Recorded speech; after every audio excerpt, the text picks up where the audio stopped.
শহর কলকাতায় শুক্রবার 6 ও 7 সেপ্টেম্বর থেকে শুরু হয় শিক্ষক শিক্ষিকাদের নিয়ে প্রশিক্ষণ শিবির। কলকাতা ট্যাংরার সেবা কেন্দ্রে 2 দিন হিউম্যান ওয়েলফেয়ার ফাউন্ডেশনের উদ্যোগে শিক্ষক শিক্ষিকাদের নিয়ে প্রশিক্ষণ ও কর্মশালা। এই প্রশিক্ষণ কর্মশালায় পশ্চিমবঙ্গের বিভিন্ন জেলা থেকে আগত একাধিক শিক্ষার্থী যোগ দেয় প্রশিক্ষণ শিবির ও কর্মশালায়। এই প্রশিক্ষণ শিবিরে আগত বিশিষ্ট শিক্ষকগণ বিভিন্ন বিষয়ের উপর আলোচনা করে। 2 দিন ধরে চলা এই শিক্ষক প্রশিক্ষণ শিবির ও কর্মশালায় উপস্থিত ছিলেন প্রখ্যাত ইংরেজি শিক্ষক তথা লেখক রাতুল গুহ সহ অন্যান্য বিশিষ্ট শিক্ষক শিক্ষিকাগণ।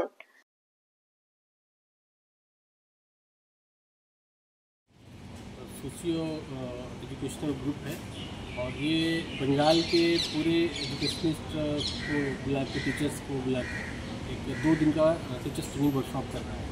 ये वर्कशॉप का ऑब्जेक्टिव ये है कि हमारे टीचर्स का कैपेसिटी बिल्डिंग हो, उनके अंदर जो लर्निंग आउटकम्स है वो डेवलप हो, उनके अंदर कैपेसिटी उनका और ज़्यादा इन्हांस हो और इसका बेनिफिट जो है बंगाल के हर एक छात्रों को, हर एक स्कूल्स को मिले। ये ह्यूमन वेलफेयर फाउंडेशन जो है वो कोशिश कर रहा है कि बंगाल चूँकि शैक्षणिक रूप से पिछड़ा है और खासकर यहाँ की ड्रॉप आउट रेट बहुत ज़्यादा है, तो हम टीचर को इतना इन्हांस करें, इतना डेवलप करें कि उसके ज़रिए से ये टीचर्स जो है वो स्टूडेंट्स को डेवलप कर सके, एजुकेशनल अपलिफ्टमेंट कर सके और देश में एक कंट्रीब्यूट कर सके। एजुकेशनल कंट्रीब्यूशन जो वो ह्यूमन वेलफेयर फाउंडेशन के ज़रिए से किया जा सके। सर नाम है और मैनेजर हूँ education department human welfare foundation. ট্রেনিংয়ের জন্য আমরা যে প্রোগ্রাম করছি সেটা 2 দিনের প্রোগ্রাম। মূলত যারা পশ্চিমবঙ্গের মাইনরিটি স্কুল আছে সেই স্কুলের টিচার্সদের নিয়ে বিভিন্ন প্রোগ্রাম করছি। এখানে আমরা এক্সপার্ট হিসাবে উপস্থিত করেছি। আপনারা জানেন যে মিস্টার রাতুল গুহা, উনি ফর্মার মেম্বার সিলেবাস কমিটির expert committee school education director বোর্ডের পক্ষ থেকে, পশ্চিমবঙ্গ সরকারের পক্ষ থেকে। শ্রী নিলয় রায়, উনি deputy director school education government of West Bengal. Shri Somnath Roy, former principal Purulia primary teachers training college. এর সাথে সাথে আছেন মিজবাহা শেখ, ইনি former consultant UNICEF and state councillor Sarva Shiksha Abhiyan. এনাদের এরকম আমরা ব্যক্তিত্বদেরকে নিয়ে এই প্রোগ্রামটা করছি। তার সাথে সাথে আমাদের হিউম্যান ওয়েলফেয়ার ফাউন্ডেশনের সারিক আনসারি, তিনি এডুকেশন মিনিস্টার, উনি উপস্থিত আছেন। আমি Masud Alam, state coordinator. NGO, social NGO, তো সেক্ষেত্রে বিভিন্ন আমাদের অর্থায়ন স্কলারশিপ আমরা প্রোভাইড করি থাকি।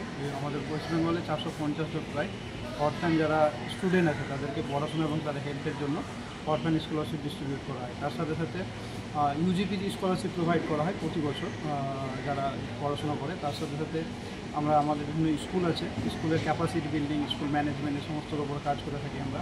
টিচার্স ট্রেনিংটা আমাদের আপনারা প্রোগ্রামে আজকে দেখছেন টিচার্স ট্রেনিং প্রোগ্রাম চলছে। এর সাথে সাথে আমরা স্টুডেন্টদের কেরিয়ার গাইডেন্স অ্যান্ড কাউন্সিলিং করে থাকি। যারা 9 থেকে 8, 9, 10 স্টুডেন্টদেরকে আমরা কেরিয়ার গাইডেন্স কাউন্সিলিং করে থাকি, যাতে তারা পরবর্তীতে একটা ফিউচারে ভালো জায়গাতে গিয়ে একটা এস্টাবলিশ হতে পারে খুব সহজে। এছাড়াও আমাদের ওয়েস্ট বেঙ্গলে কাজ আছে CTAG, যে teachers training, career guidance counselling, এগুলো হচ্ছে CTAG human welfare foundation education cell, centre for training and academic guidance. CTAG এর থ্রুতে এই সমস্ত কাজগুলো হয়ে থাকে।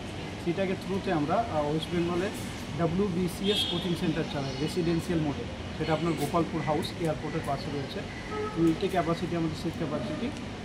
সেখানে আমরা WBCS রেসিডেন্সিয়াল কোচিং সেন্টারে আমরা এখনও পর্যন্ত 43 স্টুডেন্টকে অ্যাকোমোডেশন দিয়েছি এবং কোচিং দিয়েছি। তার মধ্যে 12 জন স্টুডেন্ট আমাদের বিভিন্ন গভর্নমেন্ট ইনক্লুডিং WBCS, CGL, তারপরে clerkship, West Bengal police, SI, এই সমস্ত ফিল্ডে তারা জব পেয়ে গেছে, সিকিউর হয়েছে।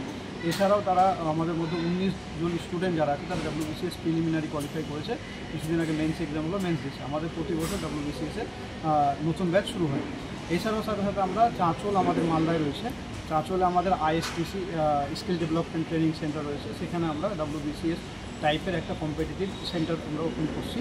আর তাছাড়া আমরা আলিগড় মুসলিম ইউনিভার্সিটির নাম শুনেছেন, মুর্শিদাবাদ অবস্থিত। সেখানে আমরা ল এন্ট্রান্স এক্সাম যত বড় হয়ে থাকে, ল এন্ট্রান্স এক্সামের জন্য আমরা কোচিং দিয়ে থাকি। গতবার আমরা প্রোভাইড করেছি কোচিং, পরবর্তীতে আমাদের কোচিং হবে। এছাড়াও আমরা CTAG WB বা CTAG ওয়েস্ট বেঙ্গল চ্যাপ্টার আমাদের ফেসবুক পেজ আছে, যেখানে আমরা মূলত ওয়েস্ট বেঙ্গলে যত স্কলারশিপ, যত অ্যাডমিশন, যত রকমের information, scholarship, admission, job alert, এগুলো আমরা বাংলায় আমাদের পোস্টার করে, যাতে আমাদের বাঙালি স্টুডেন্টদের, বাঙালি ছাত্রছাত্রীদের সুবিধা হয়, প্রোভাইড করি এবং তাদেরকে একটা গ্রুপ করে ইন্ডিভিজুয়াল কাউন্সিলিং, গ্রুপ কাউন্সিলিং, স্কুলে স্টুডেন্ট কাউন্সিলিং আমরা করে থাকি। মূলত আমাদের এই সমস্ত কাজ।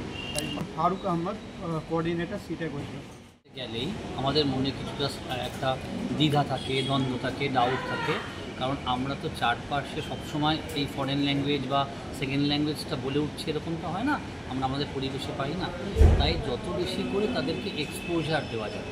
আমি বরাবর বলেছি আমরা ফার্স্ট ল্যাঙ্গুয়েজটা অ্যাকুইজিশন করি, আমরা চারপাশ আমাদের পরিবার থেকে খানিকটা পাই, কিন্তু সেকেন্ড ল্যাঙ্গুয়েজে যেহেতু এক্সপোজারটা কম থাকে, তাই জন্যই তখন এই ডাউটটা থাকে, এই দ্বিধা দ্বন্দ্ব থাকে।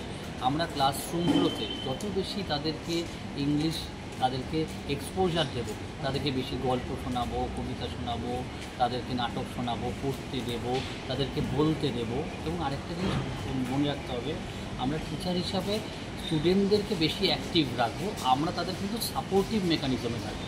আমি সর্বক্ষণ যদি অ্যাজ টিচার সেখানটা কথা বলি বা লিখি, তাহলে কিন্তু ওরা পার্টিসিপেট করার সুযোগ পায় না।